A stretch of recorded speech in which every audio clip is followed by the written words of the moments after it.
straight into the sharps box. We don't ever recap once we've stuck someone, all right? Now, if you didn't have a sharps box and you don't have a safety on it, then you have to recap it because you have to take it somewhere. So if you have to and you have no other choice, which we really don't like to do once we've stuck someone, you could do the one-handed scoop method and just be very careful, shake it down, and pull that down. Okay, that's only in extreme cases where you don't have a way to dispose of the needle. That is after you've stuck someone. You don't want to recap unless you have to. Why is that? Because if you get stuck after you've stuck someone, it's contaminated with their blood. So you could actually end up sticking yourself and you could get HIV or hepatitis or something of that nature, and we don't want that to happen. So you have to be really careful. Now, I'm going to go ahead and I'm going to show you the other method so that I can do this and you guys don't watch me because I'm doing it the naughty way. But I've been doing it a long time. All right, so the other method that we use is the when you do it with the knife method. So I like to do mine in the knife method because for me it's more comfortable. So I take it and I put it in the crease of my fingers like this, make sure my bevel is up, okay? And I take it and I pinch and I go straight in, but I take my thumb and I can pull the plunger up and look for blood and then inject with my thumb. You see why I like that better? Because I'm doing everything with one hand. So I have more control of my syringe. If I have to change and like pull and do all this other stuff, it takes more time. So I prefer to do this because you're going in and you're aspirating, you're pushing, and you're done. It goes really fast. And when we do children, you want fast. You want really fast, okay? So that is the method that we use for that. Now, like I said, it's the same concept as what I told you earlier.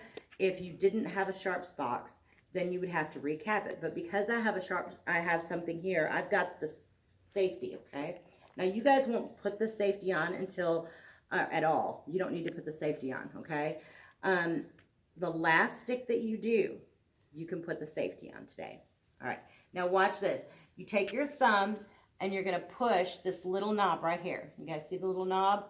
Mm-hmm. It's like right here, okay? You're gonna push that up and it pops right over to protect the needle. All right, now in this class, because we're not in our HP building and we don't have our sharps boxes, Miss G kind of made up her own little thing here. So you're going to go and just twist this off at the base, okay, when you're done for the day. And you're going to take this needle and you guys are going to put them in these right here, okay? Because I'm going to cap it so I can take it back to the sharps over in the HP building. But these we're going to keep because we reuse them over and over because there's no sense in throwing them away. They're not actually sticking anybody. The needles, the reason I get rid of those is because every time you stick someone, guys, you dull that needle. So one of the things that I'm going to teach you the next time, today is about safety and just learning how to stick and do an IM. The next time you guys are going to learn about changing the needle and the significance and why we change the needle. It basically is because every time you put that needle through something, you dull it. So every time it goes into the vial, it's dull. So when we do that, you don't want to stick someone with a dull needle. So I prefer to use two needles. So I will get my drop and everything done with one needle, then I'll change my needle and make sure I have the sharpest needle possible. Because when you stick that patient, it goes in more like butter if it's like really, really sharp. If you have a dull needle, it kind of drags, okay? It's kind of painful. Do that to patients. So I try not to do that, and I want to teach you guys these ways because they are much more efficient and they're a lot safer. So another thing to keep in mind is when you change the needle, not only the needle not go into and dull it, but you also have that perfect sterile needle, okay, because you just unpackaged it. And so you didn't drop anything with it. The only thing it will ever touch is that patient. So I really like to use a secondary needle to do my work. And we're going to do that next time when we do subcutaneous. So you guys are going to learn your IMs, then you're going to learn your subcutaneous. I want to do those separately so that you guys can practice and practice your IM, then you can practice and practice your subcutaneous. All right, now subcutaneous is where, guys? The third layer. Yep, it goes into the fat layer. Okay, so that's going to be your fatty layer kind of back here in the back of the arm. These tend to be more painful than other injections, just because of where they are. IMs, it's the medication that hurts. It's not so much the stick. Most people don't feel the stick. It's the burn. Okay, so IMs are going to be your thicker medications. Anything that's a little bit thinner, we tend to do in subcutaneous back here in the fat. Boy, I got a lot of that to go around. So this is all you need to do today. I just want you guys to practice. Now, when you are done, okay, you can take any fluid, if you have any in your syringe or anything, you can put it back into the bottle if you want. You don't have to. Most of it will be in here. These little butts have a bottom to them, and you twist it off like this, okay? And there is a sponge in here. And that sponge absorbs all of the stuff that you put in there. And sometimes it'll fill up in the base here. All you need to do is take your chuck and just wipe out your base and just touch the sponge, just push it down and let it absorb some of it, because that way it'll take some of that liquid out so it doesn't sit there and dry up our sponge, okay? Then just twist it back on, and all you guys got to do is put them back in the box like this, and you're going to bring up your bottles, your all of these. You're going to fold your chuck and just put it over here, because this is just sugar water, so I reuse them. You're going to put it there. Your the actual syringe, the barrel and all that goes in here. Your needle goes in the cup, okay? We trash all the gloves, all right? Any questions? Everybody feel pretty good? I know it might seem a little scary at first, but it's not. The main thing is being cautious for yourself.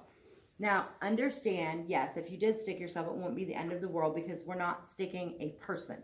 However, it still hurts, and you don't want to stick yourself. You want to get yourself to a point where you are doing everything perfect with your universal precautions, and you're following directions, and you're not doing things the wrong way.